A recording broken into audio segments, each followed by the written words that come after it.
What do a whale and grass have in common? In a literary sense, they are both symbols that dominate major American works of Herman Melville and Walt Whitman. In Melville's Moby Dick, the whale is deliberately enigmatic and inscrutable, therefore making it a multifaceted symbol that stands for many things like fate, evil, God, and nature. In the same way, Whitman's Leaves of Grass, with the symbolic question, what is grass, causes Whitman to ponder the human condition, reality, and existence. In this way, both the whale and grass are symbols that characters try to unmask and discern in hopes of finding a deeper meaning and understanding of life. In Moby Dick, the narrator Ishmael attempts to understand the whale and the world around him through experience. This makes him a Lockean kind of thinker, as John Locke believed that knowledge is gained through experiences and senses. Locke's theory of epistemology infers that humans are not born with innate knowledge, but rather are born as a blank slate on which experience writes. Ishmael embodies Locke's philosophy as he attempts to understand the whale through his experiences while living out on sea. He takes his knowledge and organizes it into scientific sections that dominate major parts of the book. For example, the chapter titled The Blanket is made up of Ishmael's observations of the whale's skin. He notices that the blubber, or skin of the whale, is called a blanket for its ability to keep a whale comfortable in all weathers, in all seas, times, and tides. This knowledge gained by dissecting the whale's skin ultimately leads Ishmael to learn something about the human condition.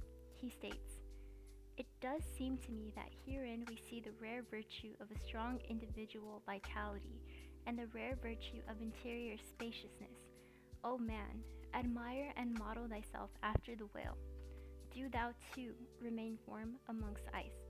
Do thou too live in this world without being of it, O man, in all seasons a temperature of thine own." Ishmael learns a life lesson by simply experiencing the skin of a whale. Like the whale, Ishmael believes that humans should be resilient and conscious, as they too should remain warm amongst ice, live in the world without being of it, and have their own constant temperature. While on this occasion Ishmael learns something from his experience, as the novel progresses, his experience no longer helps him learn something about life, and instead leaves him with information that he can no longer decipher.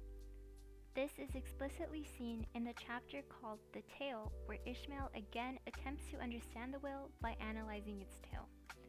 Although he attempts to find a deeper meaning out of the tale, he soon laments, "The more I consider this mighty tale, the more do I deplore my inability to express it.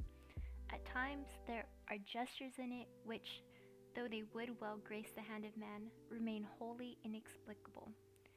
Ishmael ultimately learns that experiencing the whale is not enough. Although at times he finds glimmers of meanings, they ultimately remain unknowable. Rather, Ishmael is left with nothing but technicalities.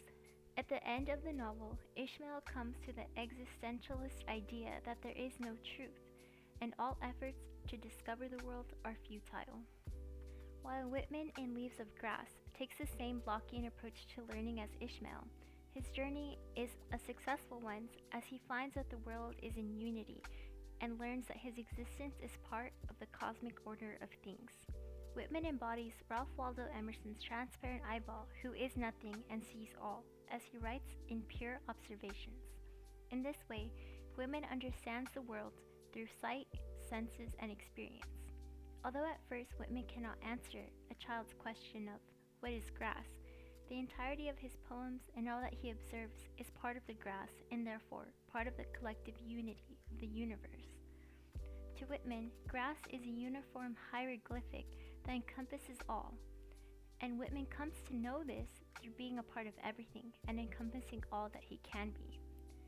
The idea of self is important to Whitman, as the I is expansive and encompasses all. Whitman achieves this by listing observation after observation. If he is not listing the people he sees, he is listing places he's been and religions he knows. However, to fully encompass all and everything means to harbor both the good and the bad. To provide a unified view of the universe and of existence, Whitman does not only observe the beauty of nature and people, but also accounts for darker things like suicide, war, and slavery. While both Whitman and Ishmael attempt to understand nature and the world around them, Whitman can grapple with the uncertainty of the world by accepting and observing it as it is. Rather than dissecting the world in hopes of knowing it, Whitman simply absorbs all and becomes a part of it, therefore making his journey a more spiritual one. On the contrary, Ishmael's journey is more existential as he finds that there is no absolute truth, but rather, in existentialist fashion, all he has control over is his own death.